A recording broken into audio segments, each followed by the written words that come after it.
Welcome to Analyze This.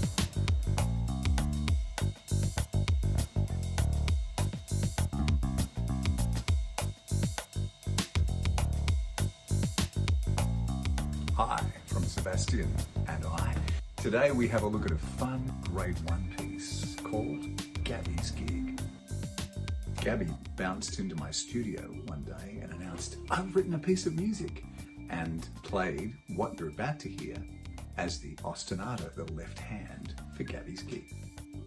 I came up with the right hand, and it became this really wonderful collaboration between 10-year-old Gabriella and myself. So, an ostinato. What is an ostinato? Well, to get the definition, we should go to a trusty old pocket music dictionary, and hasn't this done a few laps? A repeated musical figure, rhythmic pattern, or motif, often occurring in the left hand. Aha, that's exactly what we have here in Gabby's Gig. But how do we really pronounce ostinato? It says here also IT dot. That means it's Italian, yeah? Ostinato. Ostinato. Ostinato. You put the emphasis on the third syllable. Here's the ostinato for Gabby's Gig. And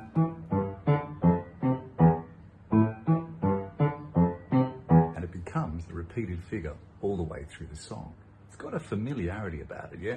If we were to take that up the octave and put a middle third in the center, we could get these chords. I wonder what that could be.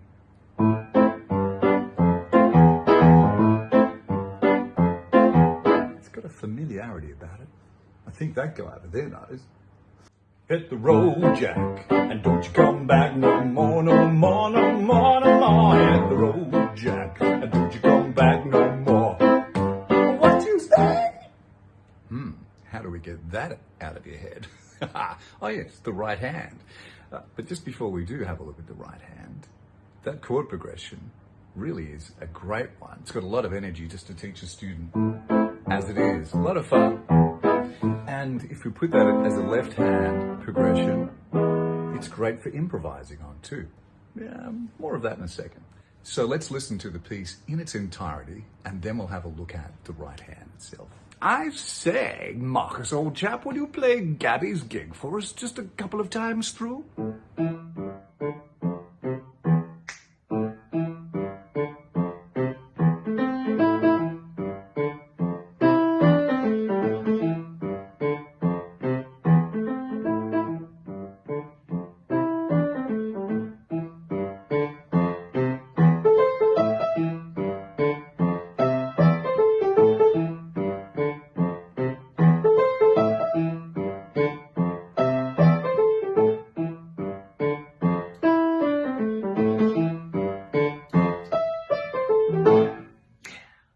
So now we've heard the piece, let's have a look at the right hand pattern to Gabby's Gig. It really is just a 5-finger A minor position. And they're mainly the notes we're going to play. And this is a great compositional tip as well. If you're looking to start composing, look at the notes in the scale and 2 in the chord that you're wanting to compose the melody to. So the melody actually goes.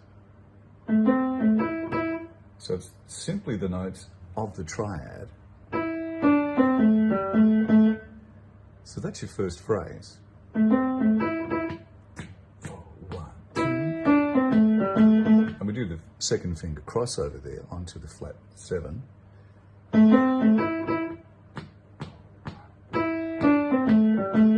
That's phrase A. Phrase B goes.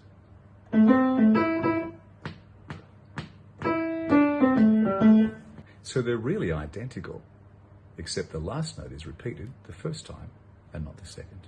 So it's kind of like a question and an answer, yeah?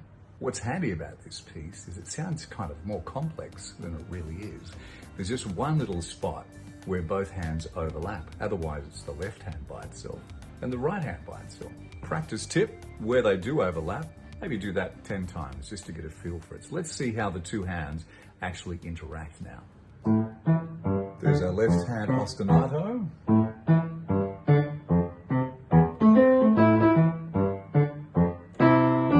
where the two hands overlap. So that's the practice spot.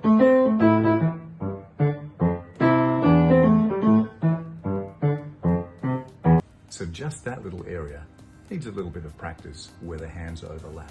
But it does sound like you get a lot more back from what you put into this piece. It's a lot of fun, it's quite interactive, and the student feels a great sense of reward with a little bit of effort. It's a great little duet piece between teacher and student, or between two students, or the student playing it as a standalone piece.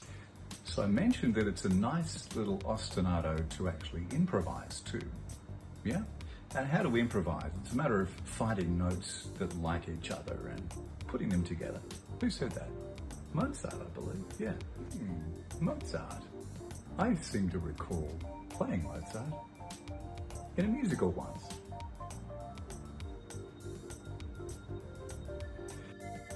Ah yes, Wolfgang Amadeus Mozart. What a great composer. Oh, I'm barking up the wrong tree. That's Mozart. As a framework, as a foundation for improvising. How should we do that? Well, it's probably good to have a look at the A blues scale. It's the basic blues scale. And then as you have the ostinato playing, just start nice and steady and just use some fragments of the blues scale.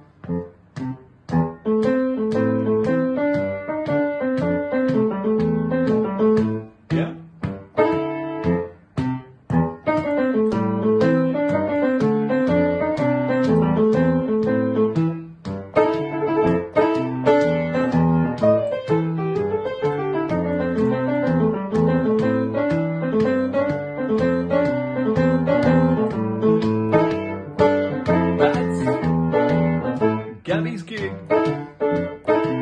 available through RemarkableMusic. Happy improvising. It's a prelim and it's a first grade piece.